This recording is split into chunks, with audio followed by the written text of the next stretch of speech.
Real Madrid versus Man City and Arsenal versus Bayern Munich. That's the route to the final on our side of the Champions League. Welcome to our review of the draw that happened earlier today while I was sat in a history lesson. That was great. You should have seen my face when I'm looking down at my phone, say Real Madrid City. That was a great reaction from me. And then later on I realised, well, originally FootMob had it down as PSG Barcelona. So I thought, great, we'll beat Madrid probably, hopefully. And then PSG Barcelona, that's quite a good semi-final. And I was sat there dead chuffed thinking we've avoided Bayern and Arsenal as well, who were on the other side. I was like, okay, we'll take that. But no, it's a repeat of last year. It's probably going to be something like, if we beat Madrid, we'll have to play a Bayern. But then again, even Arsenal, you know, I'm not gonna doubt Arsenal here. Arsenal could beat Bayern. Let's be real. Let's not try and be daft here and take the piss. Arsenal could easily beat Bayern, I think. Just as easy as Bayern can beat Arsenal. But yeah, oh my God, could you imagine if it's a swap of last year? We've got to beat Madrid in the quarters, Bayern in the semis. Bloody hell, how's that happened? Like, what are the chances? So, it's guaranteed that one of Atletico, Dortmund, Barcelona or PSG will make the final. That's mental, that. It's crazy that one of them four is going to be in the final. And yeah, and honestly, if we get knocked out, I'd want one of them four to win it, probably. But yes. I mean, let's try and work out here who's going to... who would be our final opponents? Let's try and work this out. So let's say, if we beat Madrid, which we should be able to do, because the big thing, we're at the Etihad in the second leg of both the quarter and the semi-finals, and that is massive. Being home in the second leg is huge. It's such a big boost that you take with you when it in a knockout competition like this.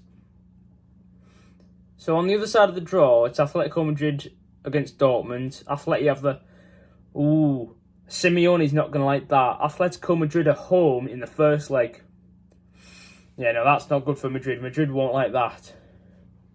Yeah, Simeone would have wanted away first, get a 0-0 and win at the Wanda Metropolitano. Then again, I think Simeone wins that, you know. I think Atletico win 1-0 at home, and then they play an absolute horrific game of low block, and then they just go through 0-0.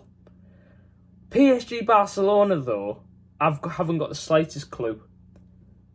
Because Barcelona are nowhere near what they are. I think Mbappe's going to go out on a bang. I think he wants to leave PSG in a bang. So I think PSG can beat Barcelona, you know. So then I think that leaves the semi-final of PSG versus Atletico Madrid. That's an interesting semi-final, that. PSG or Atletico. Again, I would back Atletico for that. I think Atletico make the final, you know, on that side of the draw. I really think they do. And then that would be a horrible final, that. Man City versus Atletico Madrid. Oh, I would not like that. Oh, I would not like that. Because you just know they're going to play horrifically. Atletico, they're going to really just try and grind us to the court and nick themselves a lucky goal. So it's not going to be as expansive and exciting as the Inter Milan final was last year. It'll still probably be good, that. But God, it'll be tough. I mean, we're not even there yet. We're not even at the final yet. We've only just seen the draw. We still have to beat Madrid and then either Arsenal or Bayern Munich. But yeah, it's not what we... Of the possible draws, being on the same side as Arsenal, Bayern and Real was not the particular favoured ones. But the thing is, I'd make an argument that it could be, though. Because I think we turn up better against the big teams. If you look at who we've been knocked out in the past, you think like we been knocked out by like Lyons, we've been knocked out by Monaco's. Like it's not always the big ones to worry about. Like we have been knocked out by little the sort of teams like that in the past. So I think we turn up against the big teams. The big question is, does Jack Grealish make it back for the Madrid? Because I think he's a huge player we need for the 9th of April. That's the week, is it? Yeah, 9th of April. We really need him back. We want Kevin to be fit as well. I don't want none of this silly on and off groin injuries and stuff like that. And the same with Jack Grealish. And I think they could make it back in time. I think they should. Well, Kevin, by the sounds of things, from what I've read on Twitter, I think it looks like it's pretty probable that they should be able to make it back. But yeah, I'm excited for this though. It's going to be a tough one. To beat Real Madrid back to back, it's pretty challenging.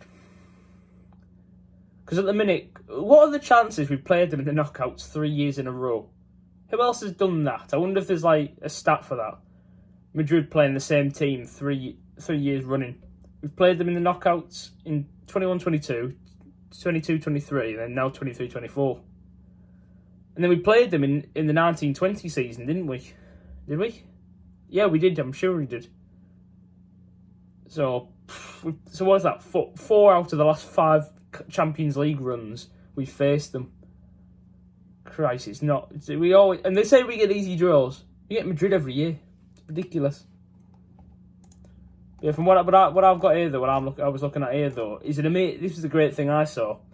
It was Madrid Extra that made a post here about their players.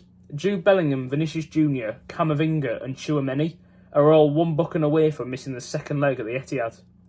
So that's when we need Jack Grealish to be in his top tier form of just being just the most annoying player he can be.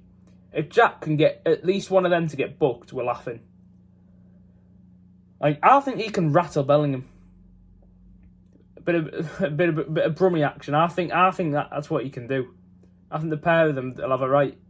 Oh yeah, of course. Bellingham's Birmingham.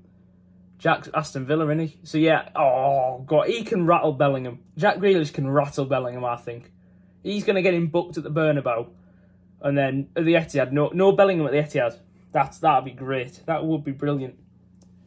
Even Vinny Jr., because I can't lie, I'm hoping Walker gets his act together.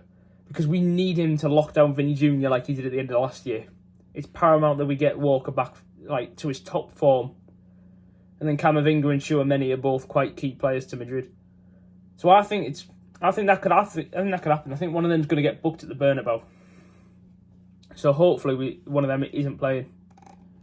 This was the quote here from Pep actually on Jack Grealish's injury. He's getting better. He'll be selected in the group this weekend. So that's come at a perfect time. You know, we need him on top form, Jackie boy. So if he's going to be selected for Newcastle, that means he's definitely on his way back. So he's getting a little bit of just being with the squad. Seems like he's doing gym training, just little rehabilitation. Because we don't want to rush him back. So just let him be selected in the group against Newcastle, and then let him have his couple of weeks off over international break just to really get himself back to full fitness. And then I think that'll be perfect. Because he is so amazing. When you see what he did last year against Madrid, just like, I think there's two key players I think now until the end of the season, and that's Grealish and Kovacic. The ball retention of them two, of just keeping control, slowing the game down, it is crucial. It's a tough one though when you think about it. Like, what's the midfield going to be?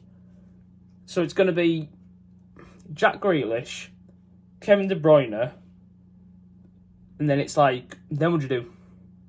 Is it Kovacic, Foden? Kovacic, Bernardo, drop Foden? You don't drop Foden this year.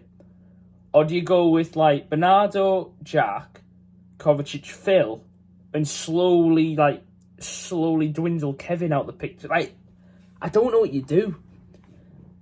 Pep's got a proper headache when it comes to sorting out that midfield, because I wouldn't have a clue. Honestly, I think trying to pick our best starting 11 this season is so difficult. Like last year was pretty nailed on, but I think now with how we want to play and everything like that, I think it's very, very tricky for Pep to try and come up with the best squad that we need. But yeah, ultimately, it was a very, very fun draw though. Very fun draw. We're in for a cracking Champions League, I think though. City, Madrid, Arsenal, Bayern, Atletico Dortmund, PSG, Barcelona. It's a good Champions League. To everyone who was saying before, the Champions League's not the same anymore. We're in the quarters now. It's proper now. We're not messing about. This is the Champions League. We're in for some absolute crackers, and I can't wait. So let's roll on to Newcastle tomorrow. That's the big game. Can't wait for that either. Get ourselves to Wembley, hopefully. Let's do it. See you then.